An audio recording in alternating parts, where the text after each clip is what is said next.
2026-এ বিজেপির প্রধান লক্ষ্য যে পশ্চিমবঙ্গ দখল তা বিহার জয়ের দিনই বুঝিয়ে দিয়েছেন প্রধানমন্ত্রী নরেন্দ্র মোদী। 2025-এ 5 বার তিনি পশ্চিমবঙ্গেও এসেছেন। বছর শেষে রাজ্যে এসে দলের নেতা ও বুথকর্মীদের সঙ্গে বৈঠক করে গেছেন কেন্দ্রীয় স্বরাষ্ট্রমন্ত্রী অমিত শাহ। এবার বিজেপি সূত্রে খবর, ভোটমুখী পশ্চিমবঙ্গে আগামী 4 মাসে অন্তত 8টি সভা করতে পারেন নরেন্দ্র মোদী। 18 জানুয়ারি মালদায় সভা করার জন্য প্রধানমন্ত্রীর দপ্তরে আবেদন জানানো হয়েছে।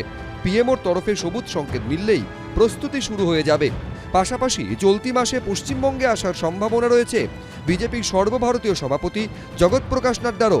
সূত্রের খবর, 8 জানুয়ারি কলকাতায় একটি চিকিৎসক সংক্রান্ত আলোচনা সভায় আমন্ত্রণ জানানো হয়েছে কেন্দ্রীয় স্বাস্থ্যমন্ত্রীকে।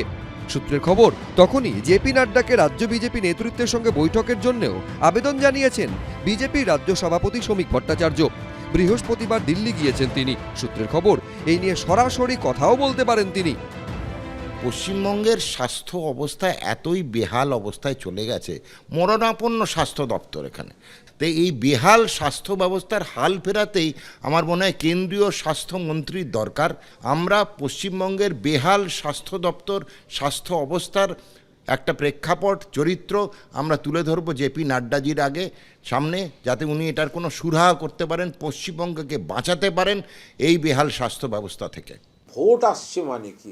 ভোট আসছে বোঝা যায় এইসব বিজেপির এইসব দিল্লি বা এদিক ওদিকের নেতাদের, এই পরিযায়ী নেতা রাজনৈতিক পর্যটকদের যে এই গতিবিধি একটু বেড়ে যায়। আসবেন, 4টে বক্তৃতা করবেন, চলে যাবেন। বাংলা বললে বিজেপি শাসিত রাজ্যে পিটিয়ে মারছে, তো এগুলো নিয়ে তো উত্তর দেবেন না, ফলে বাংলার মানুষ ওনাদের ভোট দেবেন না, মিটে গেল। পশ্চিমবঙ্গের ভোটে কিভাবে তৃণমূলের বিরুদ্ধে লড়তে হবে সেই সুর তাল ইতিমধ্যেই বেঁধে দিয়ে গেছেন নরেন্দ্র মোদী, অমিত শাহরা। কিন্তু শ্রমিক ভট্টাচার্য, শুভেন্দু অধিকারীরা সেই সুরে কিভাবে সঙ্গত করবেন সেটা সময়ই বলে দেবে। শিবাশিস মৌলিক, আশাবুল হোসেন, ঝিলম করঞ্জাই, এবিপি আনন্দ। ভোটের পশ্চিমবঙ্গে রাজনৈতিক দলগুলির কাছে বড় ইস্যু হয়ে উঠেছে অনুপ্রবেশ। তারই মধ্যে চলছে এসআইআরের শুনানি পর্ব। এই আবহেই বুধবার দক্ষিণ 24 পরগনার বারুইপুরের খাসমল্লিক থেকে প্রচুর পাসপোর্ট সহ 2 জনকে গ্রেফতার করল বারুইপুর থানার পুলিশ। পুলিশ সূত্রে খবর, ধৃতদের মধ্যে একজন মেহবুব মোল্লা, তার বাড়ি দক্ষিণ 24 পরগনার মগরাহাটে। অন্যজন প্রীতম বসু, তার বাড়ি নরেন্দ্রপুরে। উদ্ধার হয়েছে ভিন রাজ্যের বহু বাসিন্দার পাসপোর্ট। স্থানীয় সূত্রে খবর, মাসখানেক আগে বারুইপুরের খাসমল্লিকের নির্জন এই এলাকায় জাহাঙ্গীর লস্করের বাড়ি ভাড়া নিয়েছিলেন ধৃত 2 জন। জায়গাটা প্রথমে একদম চারিদিকে গাছ রয়েছে, এরই মাঝে 2টো বাড়ি রয়েছে। এর মধ্যে এই যে বাড়ি, এটা এখানেই গতকাল পুলিশ আধিকারিকরা আসেন, তল্লাশি অভিযান চালান। 2 জনকে এখান থেকে পুলিশ আধিকারিকরা অ্যারেস্ট করে নিয়ে গেছেন। বাড়ির বাইরে এই মুহূর্তে তালা বন্ধ অবস্থায় রয়েছে। এরা কতদিন ভাড়া নিয়েছে আপনাদের থেকে? 6-7 মাস হবে। আপনারা জানতেন যে এরা এইসব পাসপোর্ট?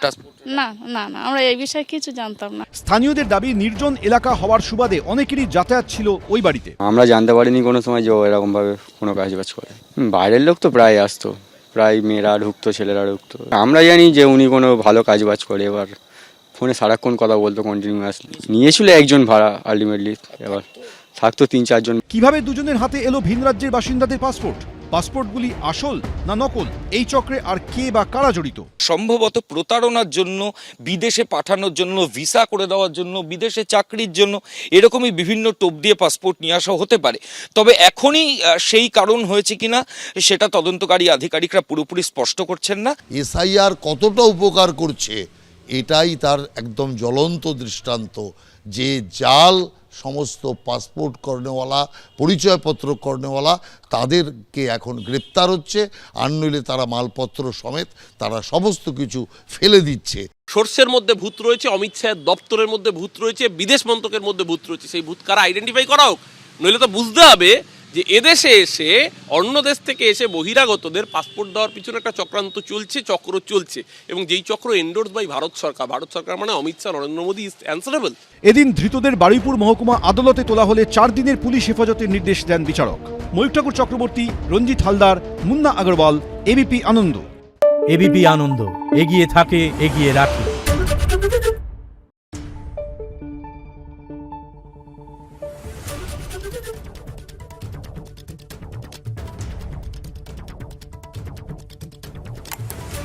Thank you.